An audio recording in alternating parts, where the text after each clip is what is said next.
Wagwan people, how's it going?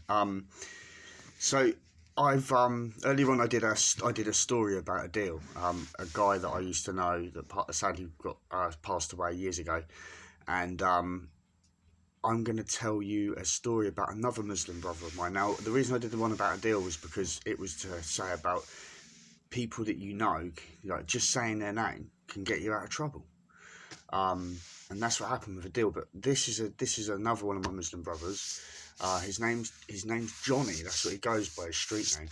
He's a sound guy. He's actually he's a true inspiration to anyone who's been on hard drugs, because he sorted his life out. He stopped it all. He's got a job. He does his music. Now, go on YouTube, look up 12 Steps, but Steps has got a Z on the end, and check out his music. He's really good, really talented, and he's a sound guy. Anyway, so Johnny, he like I said, he's been on the hard stuff, like quite a lot of his life. I think it was like around 20-year mark he was on it. And yeah, you know, that stuff is terrible stuff. It ruins lives, and yeah, it's really, really bad. But anyway, so I'm going to tell you a story about him. It's like the third time I met him, roughly. And I'm going to change names on this, as I don't want to upset people. But so we were based. This is based on West Wickham Road, near the White Horse. And basically, there was this person called Les, and she had fallen out of a person called Jay, and she's ordered a hit on Jay. So Les has asked Johnny to go and whack him up. And yeah, you know, Johnny said he'll do it, but he wanted some food, and Les was a drug dealer, so she said, yeah, I can do that. So Johnny, there was a phone call made to find out where Jay was. He was in the Lytton Tree. So the Lytton Tree is on Frogmore on High Wycombe. It's now called Yates's, I believe. It's been a long time since I've been there. So Les has found out that Jay was in the Lytton Tree, and then told Johnny, go down there. Now, Johnny was with one other person, and so Johnny and his mate, they went down to the Lytton Tree to go sort out Jay. I was round Les's because at the time I was on drugs and I was buying stuff, and also I used to run around for her and get free bits off her. Anyway, so Johnny has gone down to go and get Jay. He's then come back like an hour later, if that, and he said, "Yeah, we done it. We whacked him up. He's you know, we smashed him. Da da da da."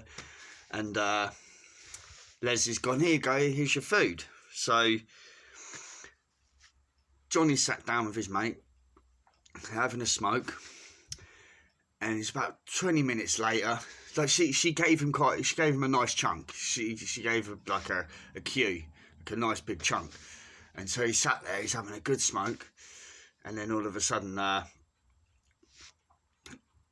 has had a phone call, and it was someone that was in the Lytton Tree. I don't know who it was. Oh, sorry, I just got to say this. There was me, Les, Paul, and my ex. Yeah, my ex, yeah. So anyway,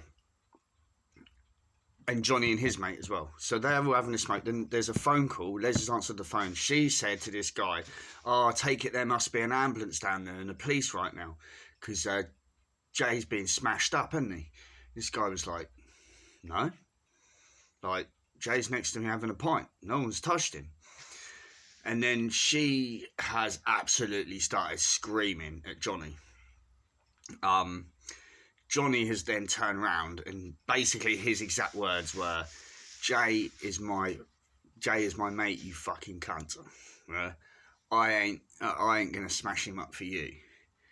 And then so basically, you know, he's pissed off, he's been disrespected. You don't disrespect Johnny, yeah? You just don't do it. It's not a good idea. You know, he can handle himself, and when someone's on crack, any drug really, like coke, anything like that, you're crazy. crazy, you know. Do you know what I mean? Like, that stuff makes you crazy. Like, you take the world on, you can walk to the moon on that stuff, mate. But anyway, so Johnny starts going mad, and then my XXX is sat there. Sorry, oops. My XXX is sat there, and she's gone pale white. She's worried because it's going to kick off. And then Johnny's turned around and looked at me and said, "Dugan, you and your partner can go. The rest of you stay here." So Paul and Les had to stay there. We walked out of the door. As we walked out, Johnny's mate has gone over to the door and locked the door as we walked out.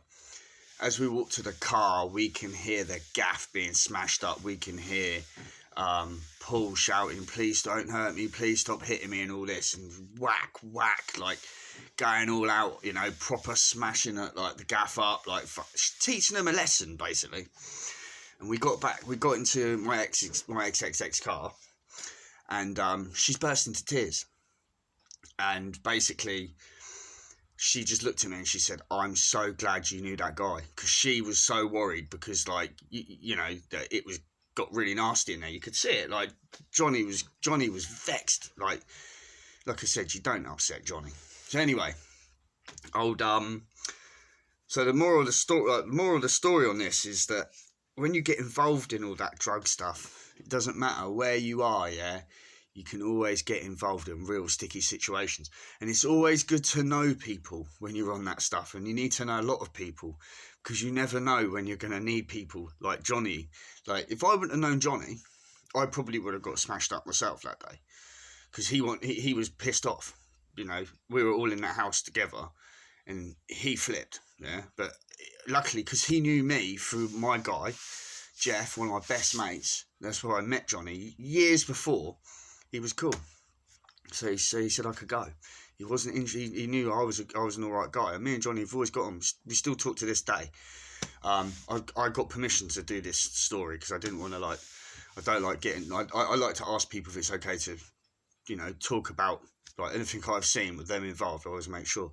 But anyway, so yeah, literally crazy story. And yeah, like I said, this guy, Johnny, he's an inspiration. He's sorted himself out, and go check out his music. Yeah, I'm going to put his page, I'm going to tag him in the title, so you can go and check out his music.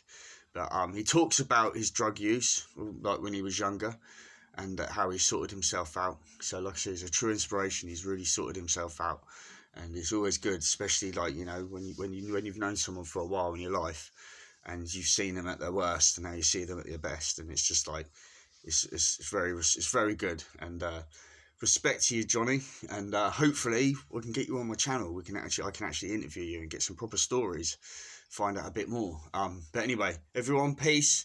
Thanks for tuning in, and yeah, I'll speak to you guys all soon.